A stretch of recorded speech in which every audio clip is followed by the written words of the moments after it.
tell that it was Tongan language.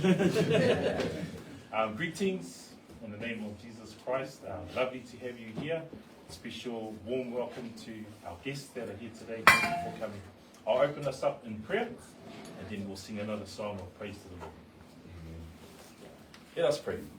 Dear Heavenly Father, thank you that you took our sins away.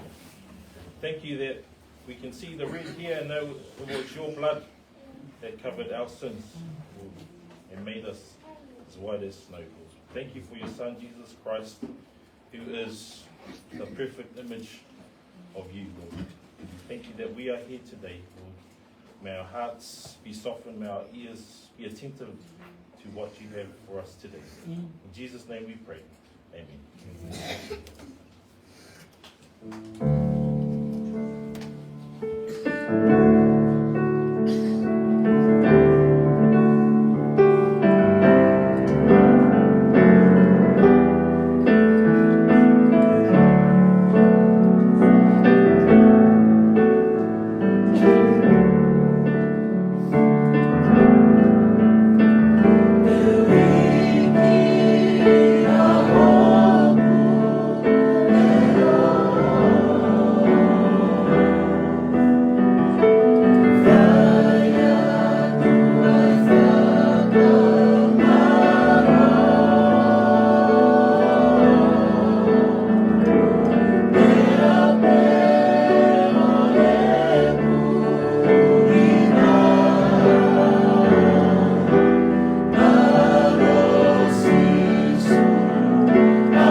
Karisto. Can we please turn to Genesis 1, verses 26 to 27. Kenese mua mua, pai upu loa sipulu maleono, ma loa sipulu malepitu.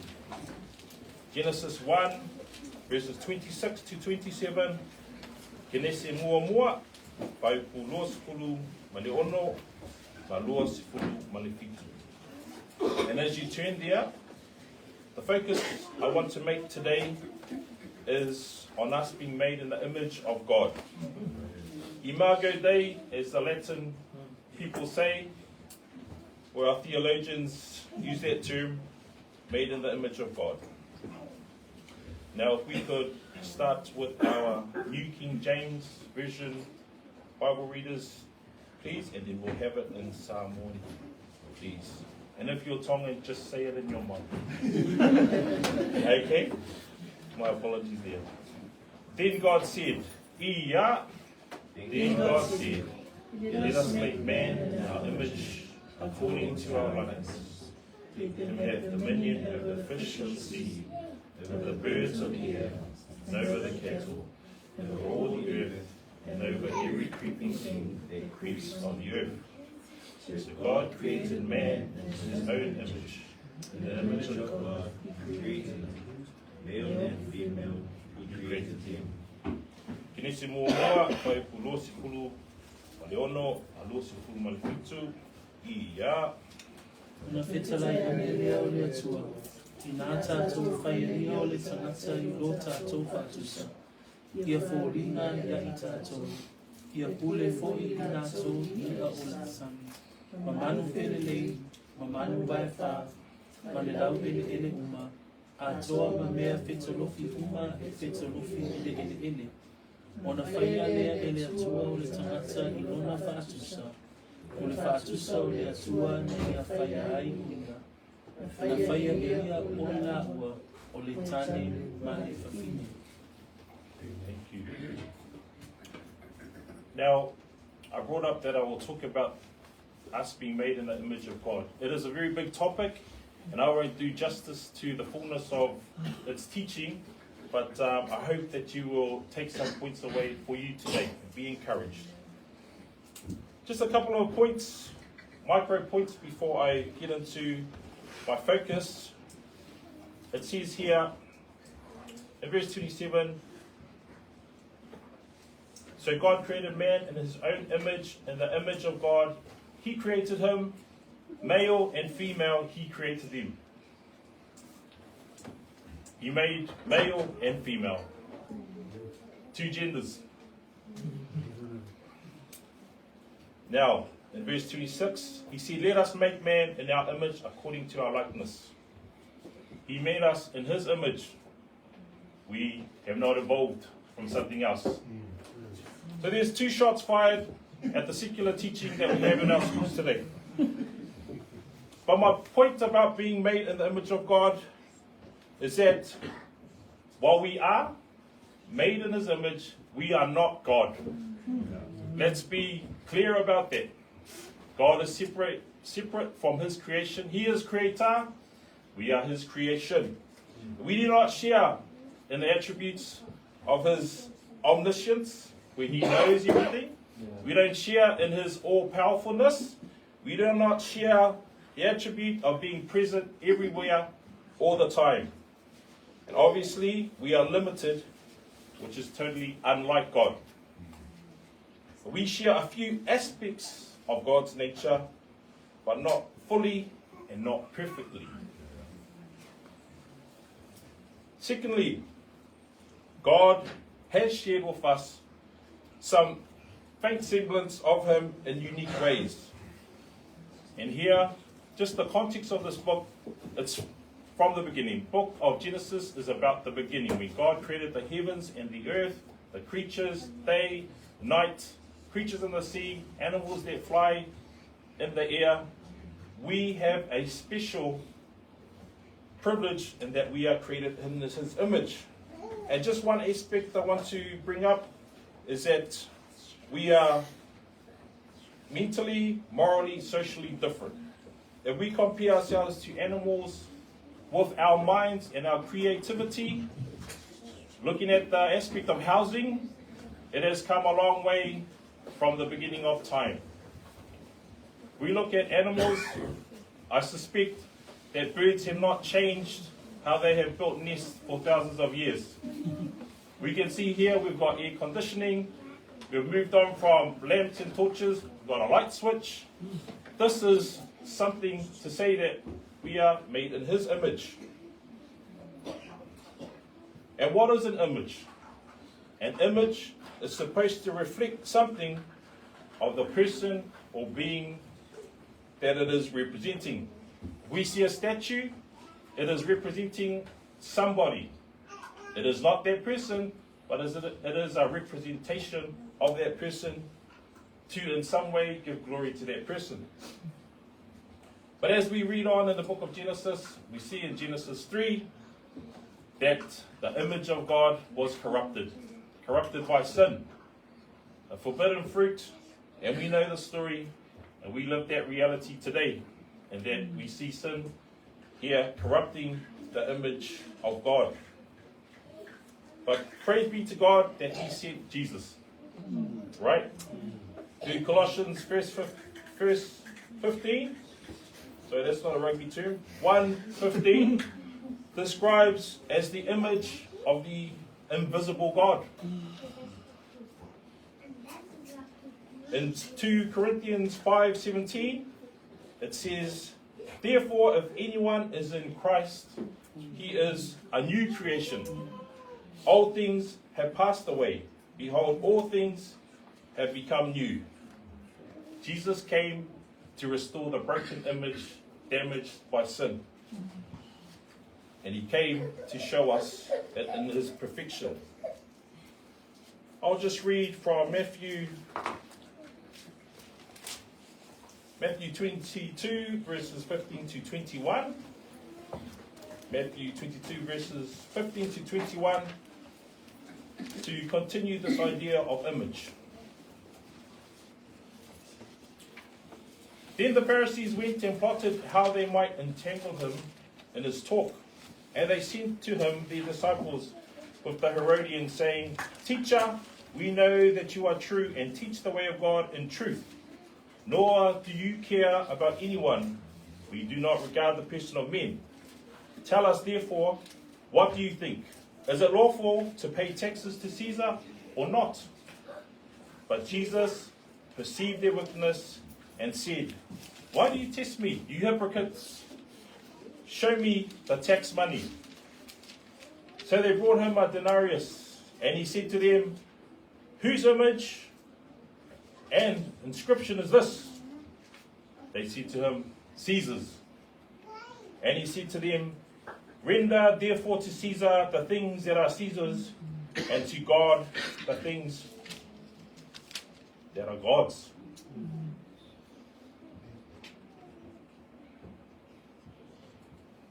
Caesar's image is stamped on the coin. God's image is stamped on us, mankind. Give to God what belongs to God. We are to give God all the glory. He made us in His image, loved us, saved us while we were yet sinners. Let this drive us to love Him back with our worship, our praise, our obedience, being doers of His word, and desiring each day to be more and more Christ-like, the perfect image of God. So, my fellow image bearers of God, please stand and let us worship Him in song with our voices, our minds, and our hearts.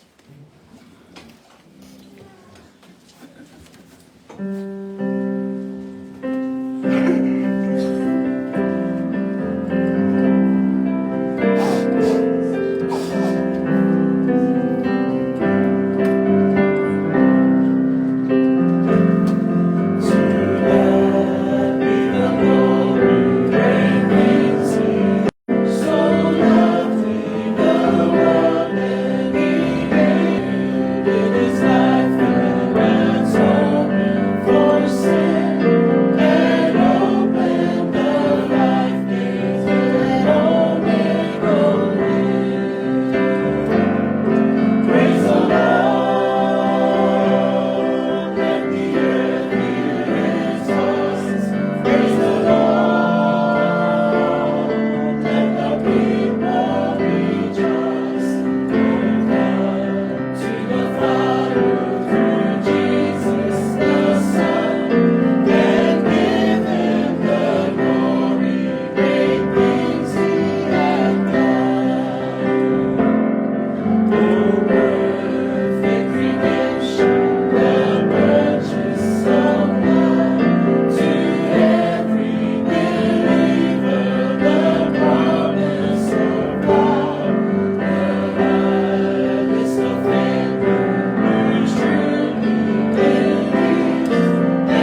all-knowing and all-powerful, Lord. Thank you that you have made us in your image.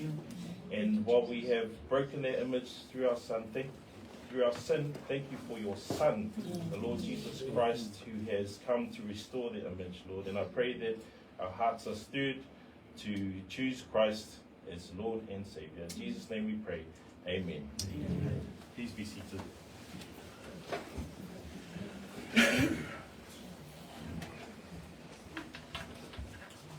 Now, Tongan Language Week officially finished yesterday.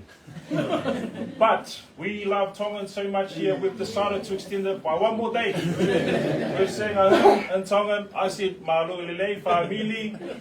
And we have here a master of the Tongan language to share the word of God. And he's going to prove to you that Tongans are made in the image of God. So, mas mai for Malo.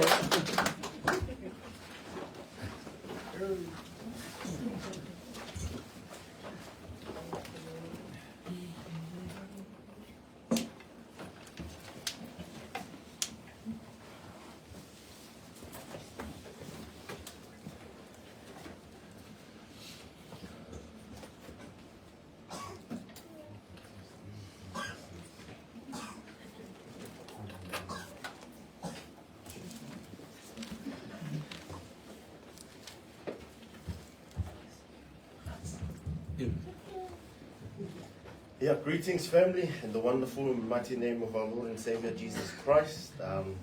It's an honor to be here this morning. I just want to first and foremost thank our brother Fred and Tamar for this wonderful opportunity to share from God's Word. For those of you that don't know me, my name is Joe Pomelile. I'm married to my beautiful wife, Ala, and we have a little one who's just discovered his voice and might be adding to the sharing of this morning. So please excuse him. And family, as I've said before, it is a privilege. But in saying that, I am nervous this morning, simply because I want to share God's word in its simplicity and its entirety to you all this morning, and to share that and nothing else. Fam, I'm not an expert in the Tongan language, as Brother Alta has claimed, but I will try my best this morning. I am no scholar, I'm no pastor, simply a fellow pilgrim, as yourselves, desiring to share God's word this morning. Tātari whiwhia ki mō tohi mō pongi, I he huawha maa mō maonga, o tau eki ko sisu ka isi. Whakawhetai he o tua, ko ngā ko whenga maari. Ko omi, ke tau whanongoa, a ene wholofola. O tau mao ngai tau ataina, i ngai whanua koe ni. Ke tau whanongoa, ene wholofola. Ko ia koe whenga e pongpongini, mi he motu atuani. O kui kai ko hawhaiwhekau au. O kai ko tahau na e ako ki he wholofola, pena Pena e mui I ha toi tāke. Ka koe kau ngā pirikimi pēau. Ka koe whenga kong pongini ke whakahoko atu ai wholofola e o tua ia te ia ata ata.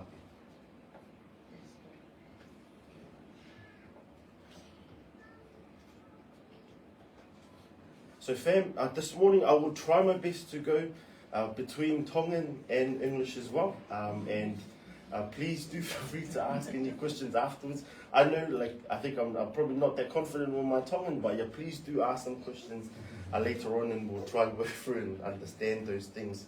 But yeah, for this morning, as I said, I simply want to share God's word this morning. So our chosen passage for this morning is taken from 2 Timothy chapter 4, verses 1 to 5. This is the the Tongan language. And yeah, I'll try to share from this heavenly language as well. But before we go into this, I would love for us all to have a go at reading this. This is the old version, this is the old version of the Tongan Bible. So hence, I don't know if the people at the back can see, but it has the B. So we don't have P, we have the B in this old version. So just pronounce it as it is, B. The apostrophe is so it's like a kind of like a stop-start sort of thing. You'll see that Jesus' name is in the J, but we can pronounce it S. So hopefully that's not too confusing this morning. And for those that can read, please take a little while to practice while I read out 2 Timothy chapter 4 verses 1 to 5 in English. 2 Timothy chapter 4 verses 1 to 5 from the KJV. I charge thee therefore before God and the Lord Jesus Christ, who shall judge the quick and the dead at his appearing and his kingdom. Preach the word. Be instant in season, out of season. Reprove, rebuke, exhort with all long suffering and doctrine. For the time will come when they will not endure sound doctrine, but after their own lusts shall they heap to themselves teachers, having itching ears, and they shall turn away their ears from the truth, and shall be turned unto fables. But watch thou in all things, endure afflictions, do the work of an evangelist, make full proof of thy ministry. Okay, so now that you've had a little bit of time to practice, let us give it a go. This morning I do apologize for the font size, but yeah, let's have a go in reading God's word in Tongan. Ia, Ia o te kau I Aotearoa, mo e ki o sisu karasi, aia tene whanau a tō I ua matari, I tene whanau o hono pule, I te mana aki ai whorofola, whawhai e whaina maari, mo rai e whaina maari, waroki o whawhatomtom, mo e naki, I anga whaakataki o tō hei, mo e anga. Waruhi e hoko o e kai e o whaakataki, aia o toto, ai ia ki nau tō a te ringi, e nau whaakapola, ma tō ai kaua o raki, o ta kau e nau honi, e nau whaakapoku, o nau te ringa e mo honi, e turi nau wau I te mea. Ka I te leko pe a koe, I te mea te koa e. Ka taki ai ngā mea mea, whai e mau e wai e rio, whai e kakato o mau e whawhaiwhai. Amen. Now we can all go to heaven. Ko porwhorwhole nei tō mahi me pongini, ke whai mea tau wahe wahe, o ua I piseri, a Paula ki a Timote, pa ko whaampe ki o kamata, I hono o atu ki pui toa no, ua o tohi kunu koe a Paula ki a Timote, I whakaamu ke mahuinga maari, pa ke mahino lele yangi, ai ngahi porwhorwhole kunu ko whiri, ke whai mea tau wahe wahe pongini. Fam, just before we carry on, I'd like to give a bit of background so we can help better understand the chosen passage of this morning. So we'll try to take it back a little bit. I'm going to add some information along the way. We'll work our way through some of the earlier chapters of 2 Timothy, and then we'll focus on 2 Timothy chapter 4, the chosen passages. And then from there, we'll then take away our applications, what are our lessons that we've learned, and what the scriptures say to us in these passages this morning. So we know that Paul is the author here, and he's writing to Timothy, and in 1 Timothy chapter 1 verse 2, he calls Timothy his son in the faith. This is written around like AD 66, 67, and this is about 4 to 5 years apart from Paul's first letter to Timothy. So this is his second letter. Now, why did I include this timeline this morning? At the time, so Timothy was in Ephesus, so that was a major city known for its trading. Paul was writing from Rome, and at that time there was an emperor called Nero, and Nero came pretty hard against Christians and the early followers of Christ, and this affected Paul's ministry. That's the first reason for including the date. The second reason for including the date that which this letter was written was that although this was written 1900 years ago, God's truth is eternal. God's truth remains the same. Ko e pseli ho no wani a Paula ka Timote.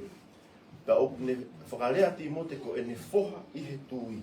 Ta mo ne kaunga ngā ue ia ka aisi. O whakafofua nai whao e Paula a ne tohi ki a Timote I he tau onono ki ono fitu AD. Hiri ha tau e wha pe nima me ne fofua tohi ki a Timote. Ai ko ulaka Timote ko e nini ua Timote. Na whakakau ai ngahi ka uni I he whakatau mua o ke uhinga lahe ua. Uloa ki, koe taimini I he historia o siasi, pe koe kau fuafua mui o si isu kalaisi, na I maalohi au pito hona whakatanga I ki nau tolu, I loma, na mui ngahi kupukehe pe, I he lorotonga ai pure ai empola konelo. Ka ne wesia ai ngāue whakam evangelio a Paula.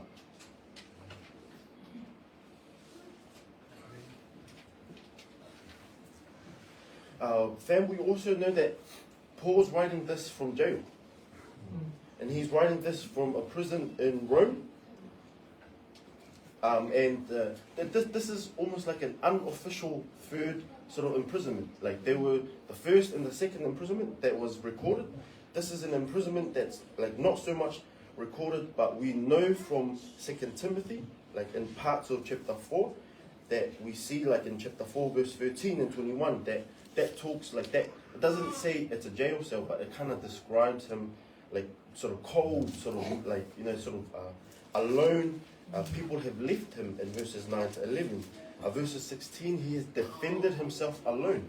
So we sort of have the picture that, although it's not written anywhere else in scripture, but we know from chapter 4 alone that Paul is writing this letter to Timothy from a Roman jail cell that is cold, and he's alone, and yeah, there hasn't been due justice given to Paul.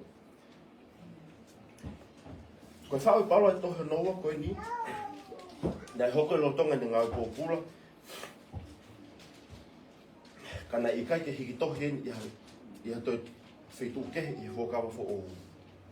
Kau tau ilo me ngai konga ki mui o wahi hono whaa, nei tu toka taha a Paula I hono whakamau I. Nei li akia e ne kau ngā we, kau kone ilo kua ofi ai ngata anga. Paul knew at this point in his letter, in verses 6 to 8, that this was the end for him. So that was the heart from which Paul is writing this letter, and that is the reason why I want to just take some time to understand this before we move on. And despite the end nearing for Paul, he still has a heart to emphasize what mattered the most, not anything else, despite his situation. He didn't complain. He just got on and told Timothy, this is what you need to do. Na I kai hane mo I hanu a Paula, ka kone whakamahi no ni ka Timote, a mea o tō tonu ke ne whakamahu inga ia. The purpose of Paul's second letter to Timothy is similar between his first letter and his second letter. Some similarities that we can see that in the book of 1 Timothy, he writes and instructs Timothy on how to run church. There were also warnings from Paul to Timothy in his first letter against false teachers and false teachings. And there were also specific encouragements. There were encouragements in different places in the first letter, and there was also like an encouragement for Timothy's health and condition, and then of course like his sharp rebuke and his sharp warning to Timothy about the false teachings as well. In his second letter to Timothy, we sort of see a change. There's a noticeable change in Paul's emphasis, that we see that there's a lot more encouragement this time. Now, scripture doesn't say what Paul was concerned about Timothy, but we can tell that, you know, he's in various verses encouraging Timothy to stir up, you know, to remain strong, and some other and in other areas as well.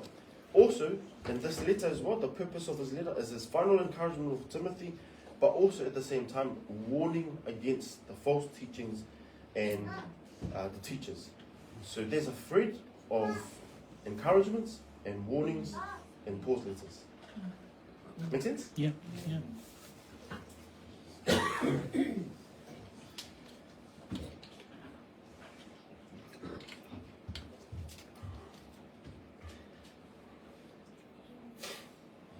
Now I want to take us through from chapters 1 to chapters 2 and 3 before we then zone in and have a look at chapter 4 this morning.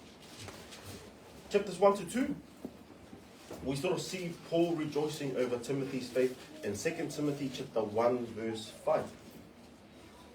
Nai whakawhita ia a Paula I ene whanongo ki tui ta eloi o ki a Timote me tāsi pinga mo ako naki a ne kui loisi ta mone whae nisi.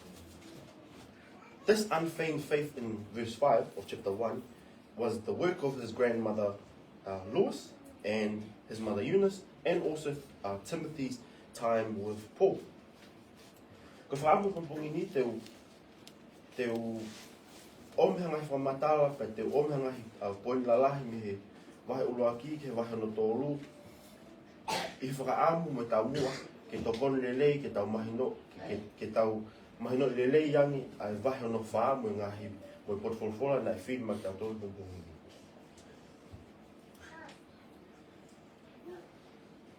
Also, we see in chapter 1, there's an encouragement to Timothy to not be ashamed. There's an encouragement in verses 13 to 14 on how Timothy should be. That in verse 8, Timothy is not to be ashamed of the testimony of our Lord, nor of me, his prisoner, but share with me in the suffering for this gospel. Timothy was to hold fast the pattern. This is how Timothy was to be. He was to hold fast the pattern of sound words, which you have heard from me in faith and love which are in Christ Jesus, and to keep by the Holy Spirit. I he wahe uruaki ngai kupu vesi koe ni. O whakarotolahi ai Paula ka Timote ki otene mai a whakamooni ai eiki, ka moia foki koe pōpura. Ka ke kau I ngai mamahi o ngongolelei. Nā te whakarotolahi foka Timote ke ne puke ke mau, ai sino o ngahi lea hauhaua, ai na ke whanongo ai I a te au, I he tui mo e ofa ai au I a karaisi Isu, ka ke ne tauhia I he lau mahi mau. Chapters 2, verse 1, there's an encouragement to be strong in the grace that is in Christ Jesus. Verse 2 then continues that Paul is to teach, as his duty as a pastor, he is to teach others what's been committed to him so that they can teach others. He vesi ulak me vesi ua vahe ua, o pai ai tapou me na ia Paulo ka Timote, ko ia ko hokfoha ki ke mālohi koe I ke resi ai eiki, ai o kia kaisi Isu. Pea ta mone nai ta mone whaotolahi ka Timote I he vesi o noua, ke ne a koi hakakai kehe, ke na ua koi a hani I kehe I he mooni o tua. Ai nei ai whakaukau mea Paula, ko ne whaotolahi a Timote, ke ne hoko atu a hano a koi hani I kehe, ke nau toi hoko atu ai ngāwe. We come back to chapter 2, in between verses 3 to 13, we sort of see the manner at which Timothy is to endure his ministry. And Paul draws on a lot of sporting terminology, sporting analogies, and different cultural examples. Two of those cultural examples are a soldier and an athlete, that he must do so, and that Timothy must endure the hardship as a pastor in the manner of a soldier or an athlete, and he must do so and stand firm in the gospel of Christ, crucified and resurrected, even to the point of imprisonment. In verses 14 to 26, we see Paul sort of describing what good and bad teachers look like. And it's also important to notice that Paul mentions two names, Hymenaeus and Philetus. And their lie that they were known for, that these were the false teachers, the lie that they were known for is that they have said that the resurrection has already passed. Therefore, and they overthrow the faith of some. I konga ki mua wahe wā o whakatolahi e Paula ti mote, ki ne kātaki ai ngā au e whaingataa, ko whakawhalala ki ai ko ngā au e whakawhaiwhekau. Pea ke ne whai i tō onga, mo whaunga o hasotia lelei, pe ko ha aterita o kukau i hawhi auhi. Nei hoka lewa Paula ki he konga ki mua wahe wā i ne whakamatalai, ai whai ke he kehe o i kau whai ako loi, me kau whai ako lelei, tau wholo. Pau mahu inge ta whakatongai, nei whakahingoa e Paula a Aminia mo Whailito. Pea koe loi na iloa ki nā ua, pea koe loi na whakahei ake kakai ko e nā tala o pehe, koe mea ke tō tū u ko hoko ia, o nā whakahinga pe furihi ai tui ai ni ihi. O koe ka uhinga a Whailito, pea mo Aminia ki he toi tū a karaisi, ka koe toi tū whakahisino ai karistia ne i he hoko ai punakaki. And I was just saying there that towards the end, that the lie, that the resurrection lie that Philetus and Hymenaeus were saying wasn't referring to Christ's resurrection. That had been passed. That's already established. But the resurrection that they had deceived people and they were lying to people about was that when Jesus returns, like when we are raptured in our new body. This is the lie that Paul sort of describes out here towards the end of verse 2. Chapter 3, there's a particular significance of chapter 3 that I would like to give a little bit more detail to help us better understand verses 1 to 5 of chapter 4. At the beginning of 2 Timothy chapter 3 verses 1 to 9, Paul goes on to describe and give a warning of the end times and the nature of the people that will mark these times. In verses 10 to 12, and I'll pause here for a little bit, and as we can see in Paul's style of writing, it's almost he names an issue and gives the solution. He names an issue, he gives the solution. So this is like sort of common of Paul's writing in his style of writing here to Timothy. Now we're coming back to verses 10 to 12, that following on from his description of the end times, Paul reminds Timothy that he knows the manner of the life that Paul lived, even to the extent of persecutions and afflictions. And there is a truth here for us, family, and for all future believers in Christ, that which is, and it reads, yes, and all who desire to live godly in Christ Jesus will suffer persecution. Paul isn't introducing this concept here for the first time, because we see this in Christ's own words in John chapter 15, 18 and 20, which reads, if the world hates you, ye know that it hated me before it hated you. And if they persecuted me, they will also persecute you. I konga ki mo avahe no tolu whakamatala e Paula ai nā tula o whahinga mo ui o kakai te nā uhi kuonga whakamui.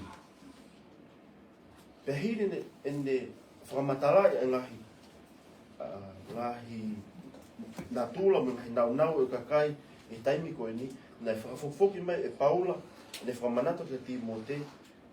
Neongo e iai ngahi kakai ngahi taimi whakamui e ka hau.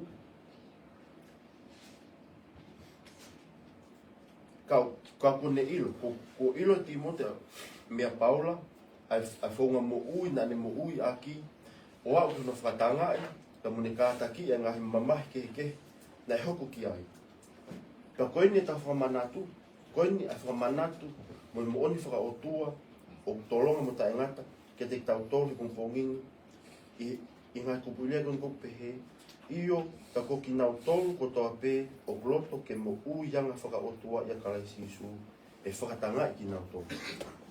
Koe nia a palomesi ma tau tolu karistiani o ta whakaamu ke tau mo ui whakaotua e iai taimi e whaia ko ta whakatanga. O ki kai katoki fuafua whakahaukoni e Paula e whakaukau koe ni. e ngā kuku lea si su he kitohi e sione, wai tahanima ves tahavarume wanoa au pehe onu whakalea. Ka pau o whehi a maaman kia te ki motolu, o mōgilo, na tōmu a whehi aia kia te au, ia te ki motolu, ka pau kone whakatanga i au, teni whakatanga i a ki motolu whoki. O kui kai whatok whawhatai meni whakahoko e paula e mooni koe ni, koe ngā tō whawhora ni a si isu i taimina ke heni ai māma.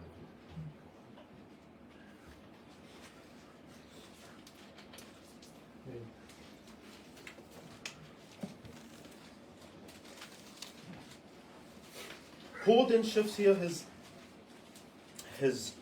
focus back into the future, and then he reminds Timothy, he tells Timothy that there will be evil men, there will be false teachers who will grow worse and worse in deceiving and being deceived. So Paul kind of looks forward, but then also brings it back to remind Timothy that there will be deceivers worsening in deception and being deceived themselves.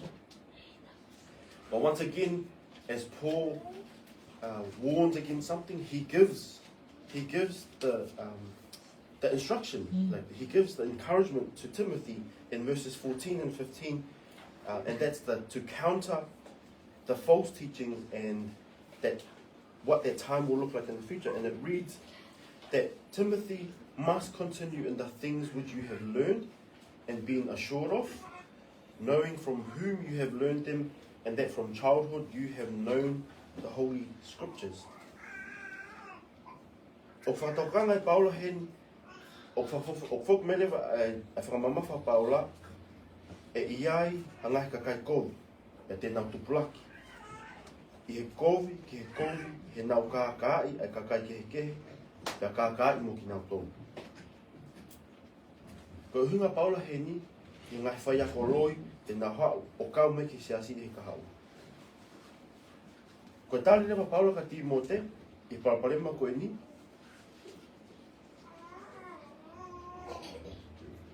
ke ne nofo i ngahi mea nei ako ai nei whakamahino atu, ka mo ne ilo ki heanga o kakai na ne ako me ai.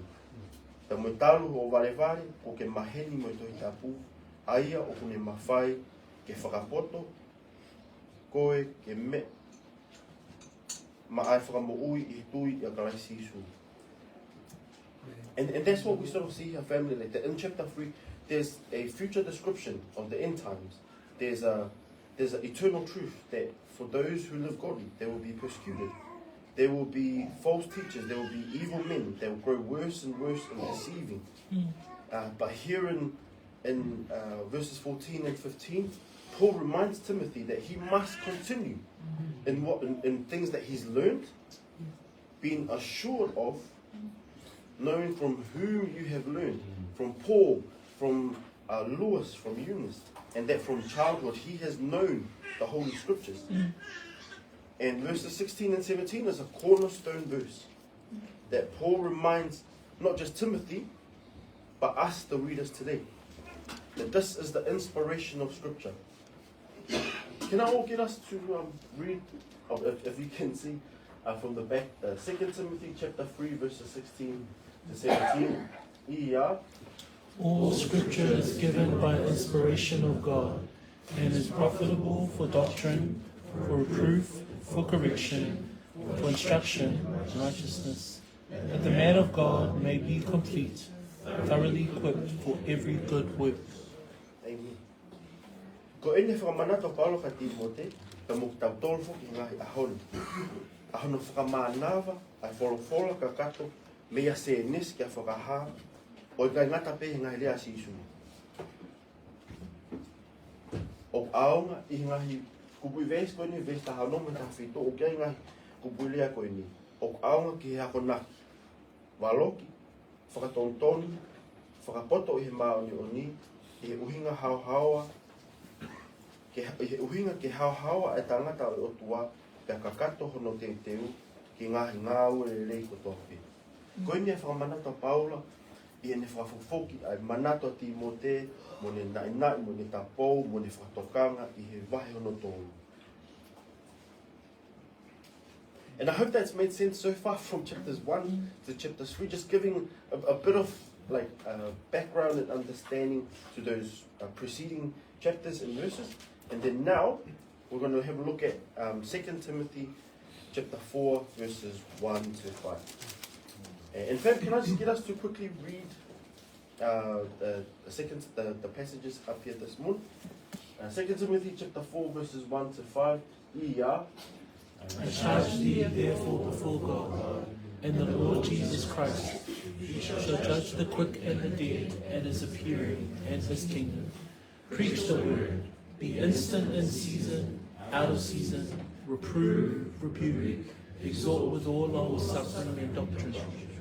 For the time will come when they will not endure sound doctrine, but after their own lusts shall they heap to themselves teachers, having itchy ears, and they shall turn away their ears from the truth, and shall be turned unto fables.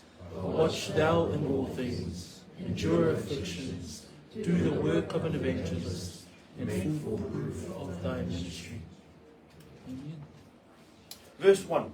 And I would like to take out my time from here on outwards, just to try to break down each verse in relation to what we've just learned, like in the context of 2 Timothy chapter 4. Ko taimini, te tau sio ai, pa te whenga hore taha ki o veteki, whakafo I vesi, a ngahi kupu, ngai porfolfola na e whiri ma tau toi pongpongini.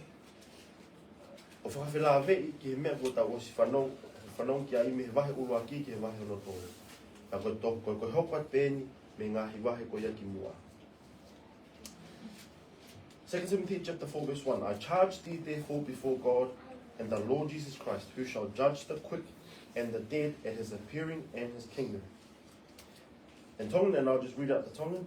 Koia o ko whekau I ao o tua mo eki ko sisu kalaisi.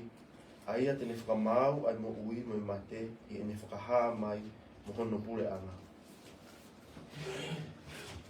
The Greek word for charge here, and I'm no Greek scholar, I'm just, still learning.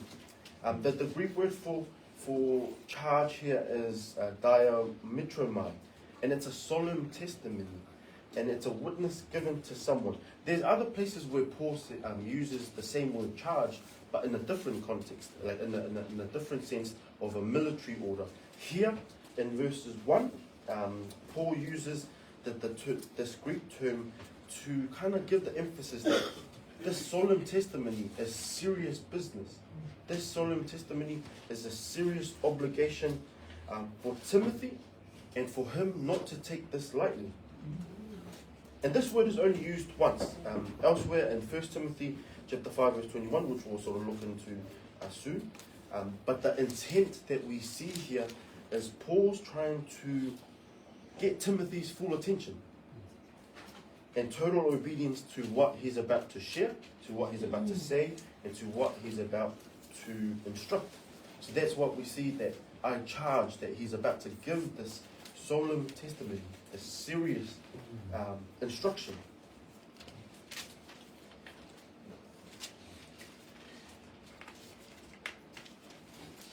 O kamata ke Paula he ves uluakin, a ene whekau ka Timote. Pau I he whekau ni, I he le whakarisi a whakaukau, koe whekau mamaf. Koe whakamoon mahuinga, pe o pikai ton ke wainga ake Timote. Koe ui ene Paula Timote, ke tukutaha ene tokanga, mo tala mo fua kakato, ke whekau e hokot ki ana. We see the term that I charge thee, meaning thee, Timothy, I charge thee therefore before God and the Lord Jesus Christ. Paul calls to witness God the Father and Jesus Christ. He sets the bar very high. That these are the members. So if we think of it, there's a sense of the solemn testimony of the charge that's a legal sense. But if we think about it now, that Paul calls God the Father and Jesus as members of court who are hearing this testimony.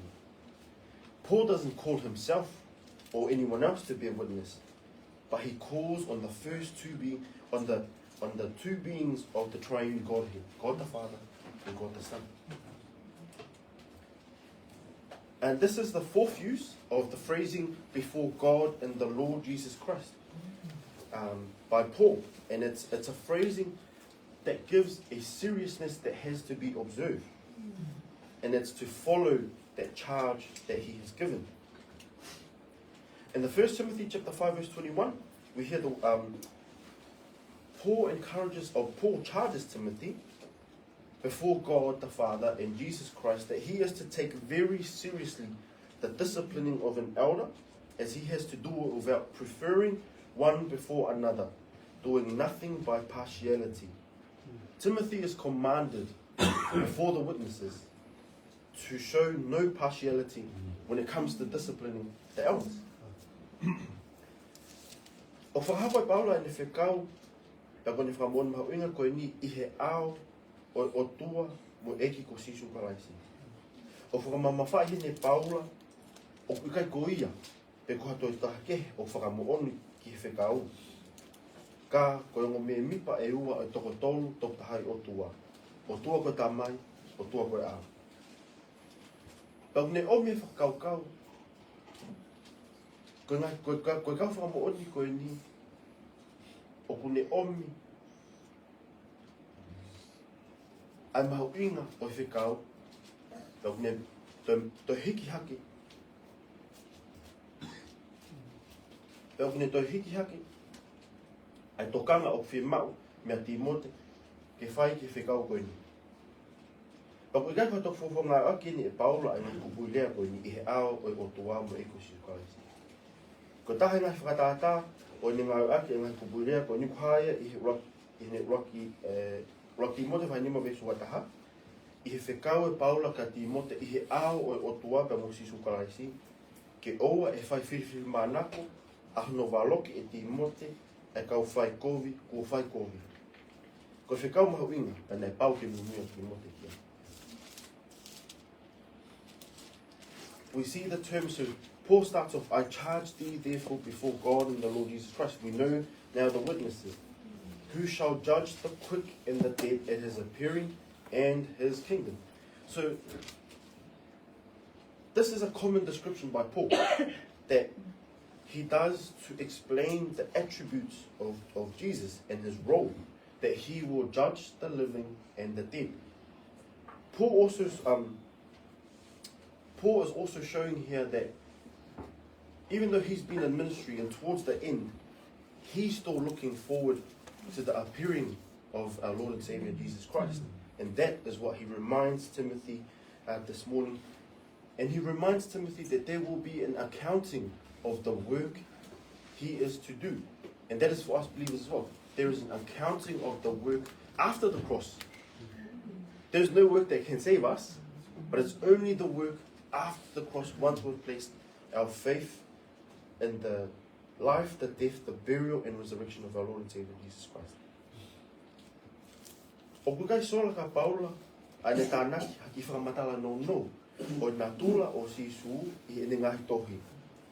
E ngai kupui vesi koe ni, o whakamatala e Paula, ko sisu tene whakamau, ai mo ui mo mate, pe o whakatatari, ki ane toi haere no ua mai, e mohono pule ama. So Paul starts off chapter 4 by giving Timothy a solemn testimony that comes with a reminder that God and Christ are witnesses to how Timothy responds, followed by a general explanation of Christ as judge and his second coming.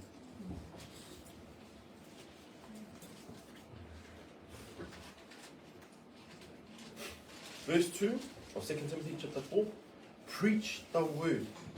Be instant in season, out of season. Reprove, rebuke, exhort with all long suffering and doctrine. Ke malanga aki ai wholofola, whaafai i he whainga maarie, mo tai he whainga maarie. Waloki, mo whakatontonu, mo eginaki, i heanga whakaataki ko tō pē, mo e apanaki. This is the core of the testimony or the charge that Paul gives to Timothy. This is everything that hangs on that. Preach the word. In the Greek, it is a word kerusos, which means to proclaim openly, to be a herald, to publish.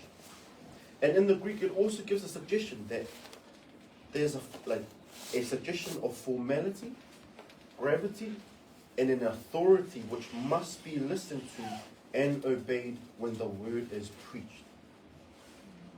Timothy was to preach and communicate the completed and revealed word of God. He was to reveal and to communicate God's revealed truth alone. The phrasing of be instant speaks to a readiness state that Timothy was to be prepared, to stand by, to be at hand, like that his posture has to be taken in that manner. Simply put, Timothy, Paul was saying to Timothy, you must always be ready. We consider in verse 2, Paul introduces the main message, preach the word. He tells Timothy, be ready. And then he continues to sort of give some timing elements to this verse.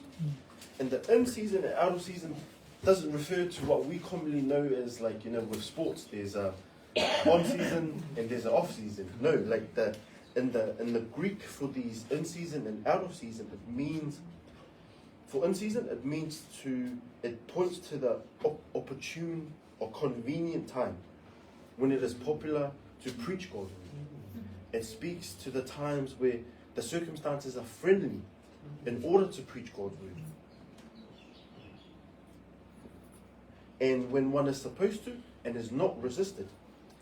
The out of season refers to when it is not suitable to do so, when it is not convenient, when it is difficult, or even resistant or resisted at times. It was important for Timothy in this verse, in the first half of this verse, that he was to be prepared for favorable times and not so favorable times to preach God's word. Ko eni ai uho ai whekau a Paula ka Timothy. Kene malanga aki, tala, mo whakahā, kene hoko ko tala whekau a wholofola o tua. I here whakarisi o kupuilea koe ni, o ke whakaukau, i uhinga whakarisi o lea, o whailea koe malanga aki, o ke whakaukau, no whakahai, o mawhai, mo ngeia o wholofola o tua, o totonu mo tāu, ke whahe whakaongo mo tālango fuakia. Ko ta pou noa a Paula I konga ki mua vesho noa, kia Timote, na e pau ke mbateu tewa Timote, I he taimi hono kotoa pe. Pe I he taimi o whenga maari, mo I taimi o kuikai ha whenga maari. Ko whenga maari o klau ka Paula kumpongi ni, ko ngai taimi ni o ku lele e ngai tūkunga kotoa pe o I mo ui. Alo maari, tau ataina, mo tonu ano malanga I o wholofola. Ko taimi lewa I kai hono whenga maari o kuhinga Paula, o tuha Paula ki ngai taimi e whenga taa ia mo ui. Alo tā maki. Pe ko hawha I tau, o plahi hono whakawhipaki ai e whiri, ai malanga I o wholofola o tuha. Everyone say valoki. Valoki. And that is the Tongan, that is the Hebrew translation for reprove. That Tongan. Here, Paul then starts off in the NKJV, we have convince. In the NASB, we have correct. And by meaning of this word is by conviction and bringing to light, exposing the sins, and correcting the behaviors of a person, so that they can better understand the wrongs of their actions. This is to show one's fault. That is reproof, valoki. Here we sort of see that Paul starts off by saying, preach the word, be instant in season, out of season, be ready.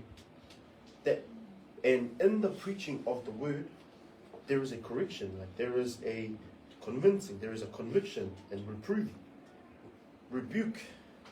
And in the rebuke, it is a sharp admonition, like, or to charge sharply. That by the preaching of the word, Timothy is to speak out against sin and wrongdoing. And Timothy has a basis. It's the word. Not of his standard, it's the word. Timothy is also to exhort. And the meaning for exhort here is to encourage, to urge, to strengthen, to support and comfort. That in the preaching of the word, Timothy has to do this, that he has to strengthen who he had under him, that he was to urge and he was to comfort, not from any word of his, but God's word. And Timothy was to do these three things: the reproving, the rebuke, and exhorting, and the exhortation with all long suffering. Meaning that as a role of a pastor for Timothy, that he was to do this with all patience, steadfastness, and perseverance. And not forgetting that, and it was pretty cool how I found this as well, like that Paul ties in as well, that Timothy wasn't just to preach the word, be ready, and in the preaching of the word, that these things will happen, and he has to do it with patience, but also at the same time teach the teaching of God's word and doctrine. I taimi o malanga e wholofola e o toa, o kune omi ke maama, ai ngahi ulunganga ke whakalelei, i ngā ngāua pehe mai wholofola, ke ne whai hono walo ki, o tangata whanongo, o koko ai peia, ko no whakahai ai ngahi tōno no i he mo ui, o toko taha koe. I hono talaki o wholofola, o koko i koe whakatonu, o kune lea o whakawhipaki, ai anga hala mo e kovi e te katoa. I hono tala mo whakahai o wholofola, o koko e koe engi naki, koe whakarotolahi mo e pou. Pa koe ngahi ta pou kotoa ina paula ka Timote, i hene malanga i aki a wholofola e o tua. Pea una e pau ke whai e Timote a mean i heanga whakataki. Pea i kai ngalo foki ai a hono a koi, mo a kone kina, ai ngai toka te rine ke kehe me wholofola e o tua. Koe ni ai kupu i ngā aue, koe ni ai tefto i ngā aue, pe koe ni ai tefto i whekau, a paula ka Timote ke ne malanga i ke wholofola ke ne tuk ma teu, i taimi whenga maari, mo taimi i kahe whenga maari. Ke ne waloki, ke ne whakatonu, ke ne ginaki, pea ke ne ako ne kina a wholofola e o tua. In the preaching of the word, Timothy is to hold up God's word to against people's lives as a point of reference or an objective standard. Timothy was to reprove, rebuke, and encourage, and he has to do all these three things with patience and not forgetting the teaching of God's word. Verse 2.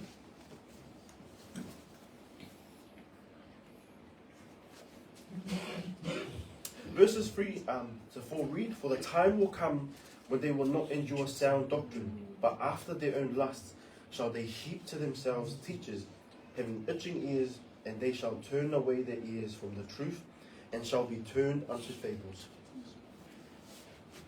Koe uhi e hoko ai kuonga e ikai te nau whakaataki ai ahona totonu, ka i he ia te ki nau tolu ai te ringa veri, te nau whakatokolahi ma nau tolu ai kau o honaki o ta tau me nau hori.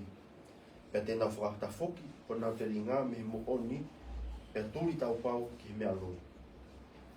In chapters 3, as we sort of covered earlier on, that there is a future description of the perilous, that the word used there is perilous, or meaning like the savage times of the future, and how that time is characterized. And the words used in chapters 3 for that future time is godlessness or ungodliness. And Paul picks back up here in chapter 4 and warns Timothy again of this future time. In the start it says, "For the time will come," meaning like future time. And then in this future time, there's going to be a marked, there's going to be a noticeable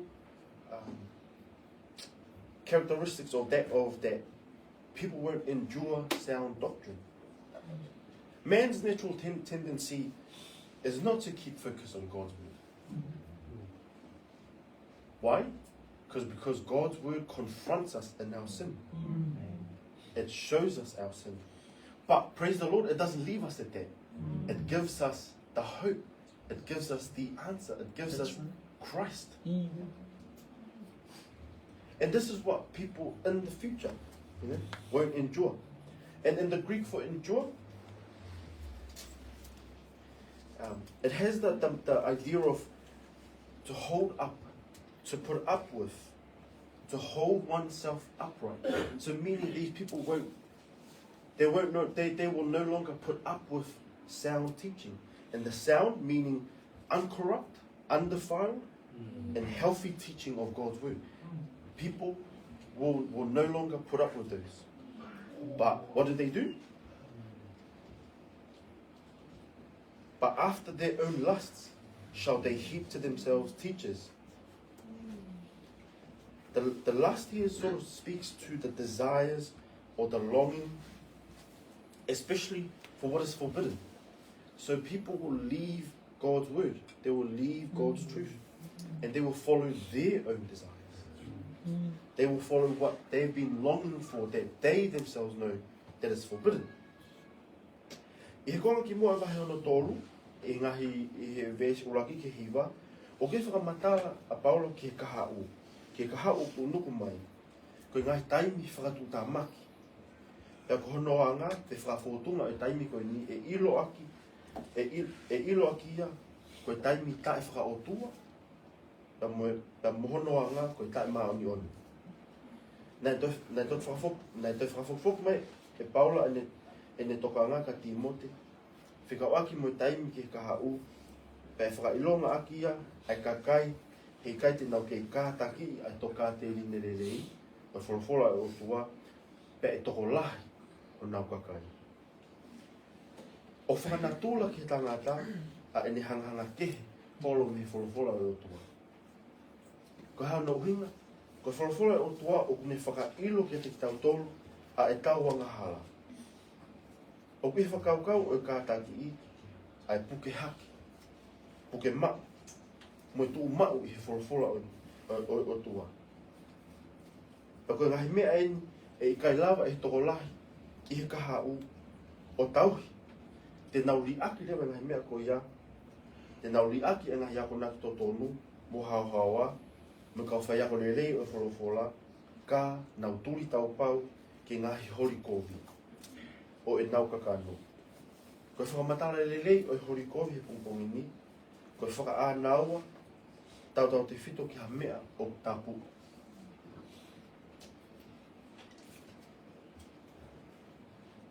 There is a time where people will no longer put up with sound teaching. They will give that up, and in place of that, they chase their own desires, their own lusts, which will lead them to surround themselves, to gather to themselves people or teachers, and having itching ears. And the itching ears here sort of refers to that their ears will be inclined to hearing their own passions rather than God's word.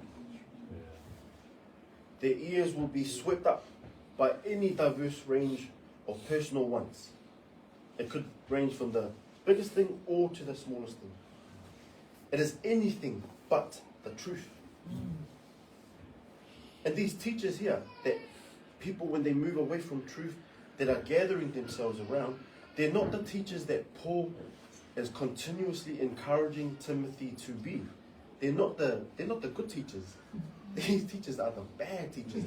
These teachers are the evil teachers. Why? They shall turn away. They shall turn away their ears from the truth and shall be turned unto fables. In the turn away here, we sort of see, as I understood this verse, there's a internally, meaning people they turn their ears away. And then when they surround themselves with teachers, there's an external turning away as well. So this is how I sort of saw this verse here, that once people choose to leave truth, they can be swayed by anything and then further swayed. E ia kai me ka hau he kai toi tari e kakai e ngā hiako nak to tonu mo e hao e wholawhola rotua. Ka ne nau tūri ki nau ngahi hori. Ko i mea lewa he hoko, te nau tātā naki kia te nau tōru, ha whahinga kakai. Ko kau whaiako loi. Ko e uhi ko nau te ringa veri. Ko ki nau tōru te ringa veri, ko nau tōru e o ko he hema ngō fua, mo hiki ho nau roto, me mo oni o tua ki nau hori whakawhoi tuitui. Ko uhi ngai te ringa veri kumpunga. Ko kau whaiako loi ko ni, o nau tō whianga ngai nau tōru, mo oni, ko tō tō whamanatu e Paulo ka Timote, whekau aki, mo whaunga o whaiako lelei. Ko ngā ua rewa e kau whaiako loi koe ni, te nā whakatafoki a kakai, me mo oni oi o tua. O hiki ki ngai tala tupua, ae koe loi, kau whakatupu ki whakakikihi, mo whakamoveveu.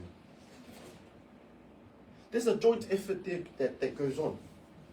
That when these things happen, people will turn away from the true gospel to lies and myths.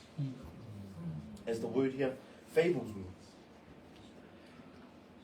Timothy was encouraged here as a counter to these coming times to still, back in verse 2, preach the word.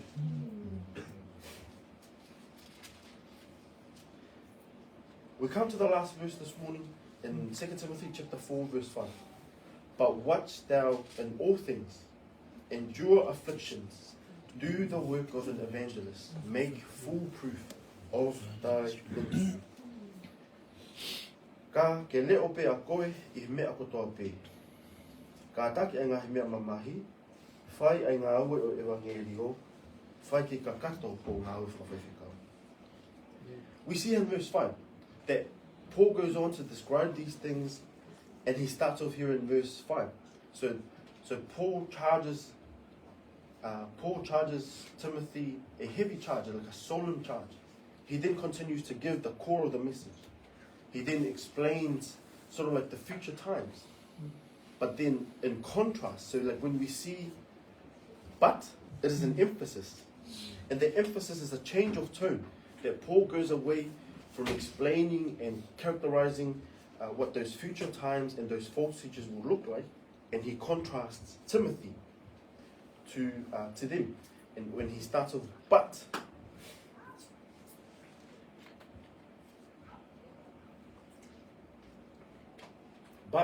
watch thou in all things.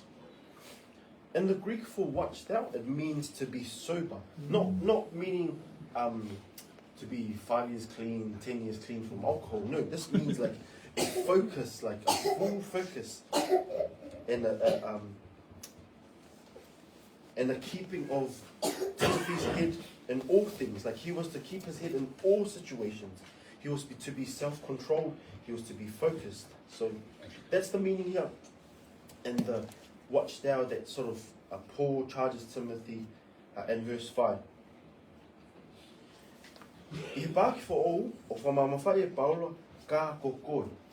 Hiri eni whakamatala e Paula me he vesi uaki, ko whekau mamaf, vesi ua, malanga e wholofola, vesi tolu me wha o kunitala, ni whamatala e ngai whaiako loi me ngai taimi I kahau. Ko ni rewa I he vesi ni ma, a vesi te taungata he pumpongini, o hiki mai lewa ni whamamawha, o whakafofoki me ni whamamawha ka Timote. Ka kokoi. Ko ne whakataumua ni ka Timote, ko ne whakawhihoa naki ia, ki whahinga kakai na ni toku whakamatalai, I vesi tolu me vesi wha. Ka ke leo pe a koe. Ko ta pou na Paula ka Timote, ke leo I he mea kotoa pe. Ko pe I uhinga o leo ko ni, ko mata, ke mata a Timote. Mapure lelei, pe ia, mo tuku taha e ni tokanga ki hawhaki. Pea mo tuku taha e ni tokanga ki wholofola o otua. Timothy was to endure afflictions. Timothy will undergo hardship, difficult times. Timothy is to suffer trouble, and then it is a reminder here for us as well that, and particularly for pastors, that ministry isn't going to be sunshine and rainbows. Paul doesn't say here like, oh, it's all going to be well. Paul says here in his last letter that endure afflictions, that he is to endure hardships. And this is a common theme in Paul's writing here in 2 Timothy, that it is about endurance. And he mentions this about 4 or 5 times across in 2 Timothy. Timothy was to do the work of an evangelist. And in the Greek, the evangelist is a bringer of good tidings.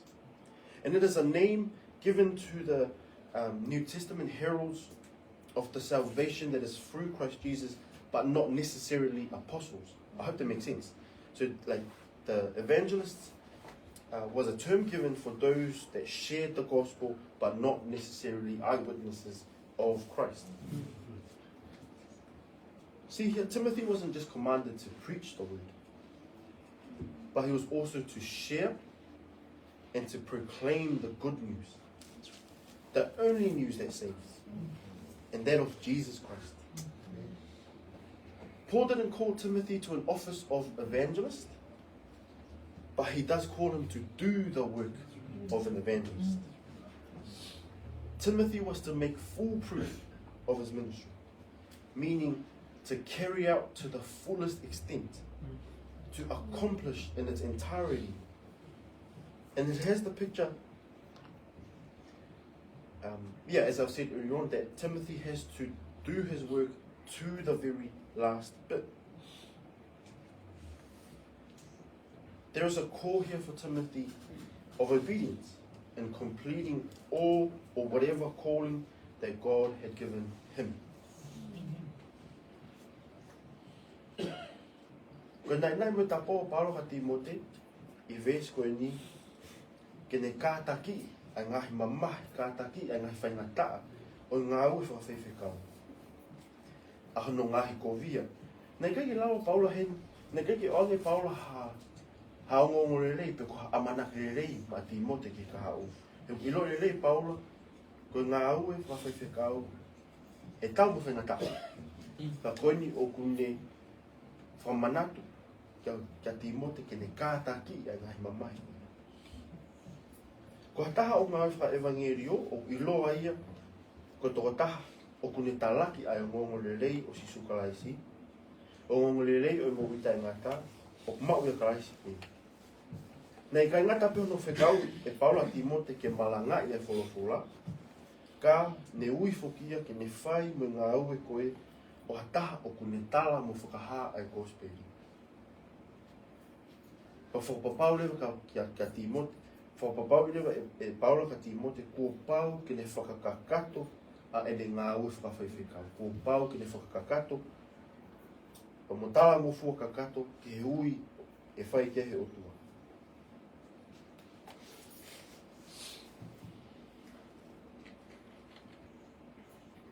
See, fam, Timothy was to be focused. He was to endure hardship, meaning that it wasn't going to be easy for him. And he was to do the work of an evangelist and fulfill his ministry.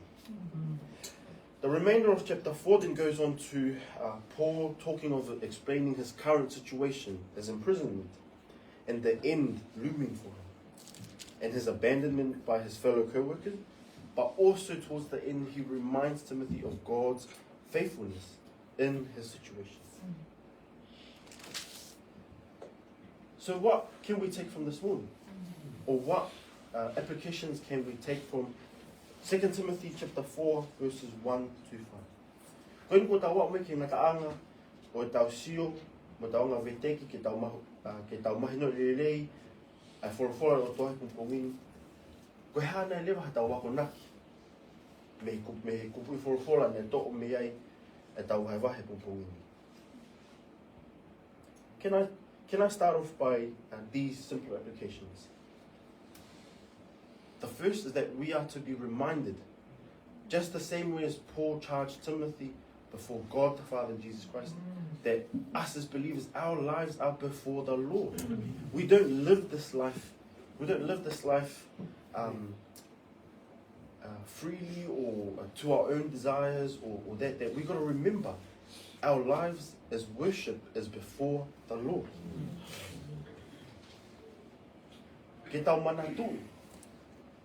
I he whaunga mo na tura tatau nei, wha manato e Paula, ke Timote I he ao e o tua, mo eki ko sisu kalaisi. Ke tau manatu ki tau tolu ki ngai ahonu, ko tau mo ui o whaia, pa koe mo ui te tau whai o I he ao e o tua, ko tau mai, pa mo kalaisi isu, koe aro.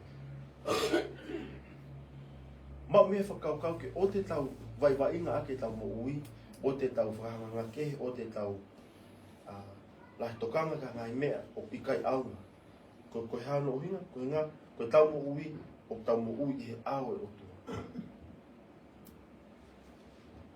Stay ready to preach the word. And just to be clear as well, that the roles, as beautifully as Peachwood have been doing, that in the church, the preaching are for the men. Women, as the women have also done so beautifully as well, is the sharing amongst women and with kids as well. Why should we preach the word?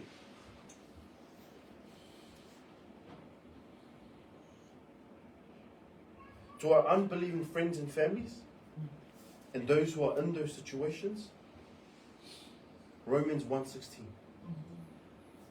For the gospel is the power unto salvation. We share the gospel, family. We preach God's word. We preach Christ crucified and resurrected. And for professing Christians, it doesn't change. We teach the whole counsel of God's word. And as we read earlier on, in 2 Timothy chapter 3, verse 16 and 17. Koe poni honoua, koe ahona honoua me pongpongini, ki tau mātu aki mateu teu, a tangata o otua, ki ne malanga aki a whulwhula o otua. Koe hano hinga tau malanga ki a whulwhula o otua, loma wahe uraki vesta hao no, ni whamanatu mai koe kosperi, koe iwia o otua, o ngā ui, ki whakamo ui, ki a te ia furipe o ki nau tui. Ta koe kosperi koe ni, koe kosperi eni, o ki ne whamatalai, ai mo ui, pe kia ta mo toi tua kalaisi. A ia toka taha pe o guiai e whakamore more o hangahala.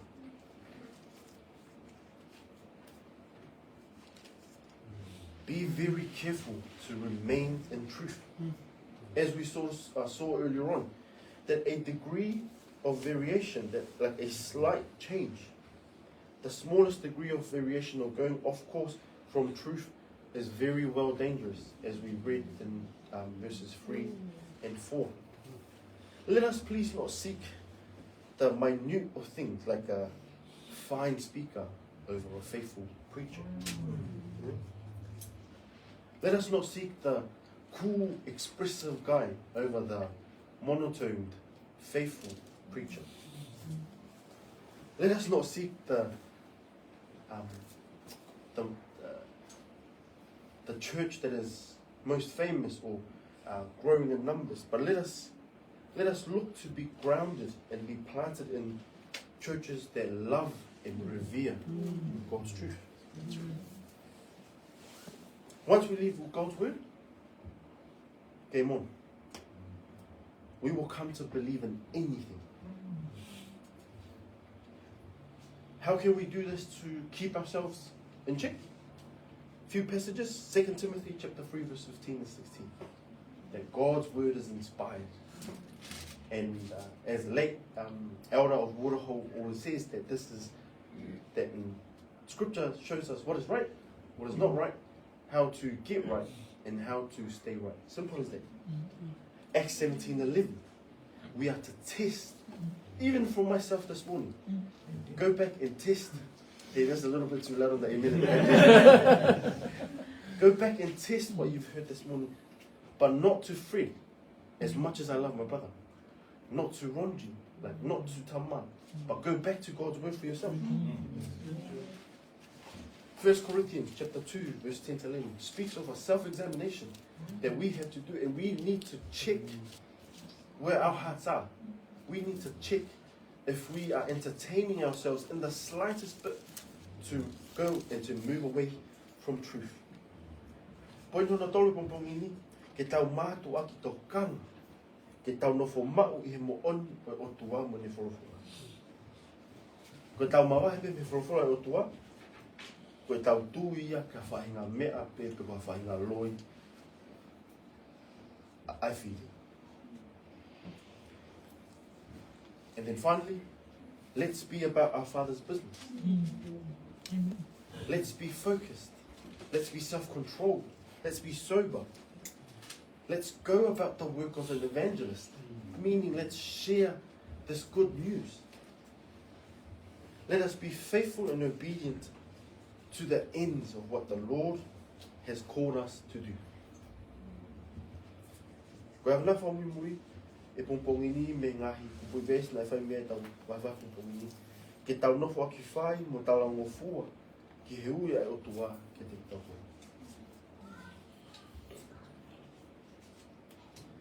Family, that brings me to the end of this morning's sharing.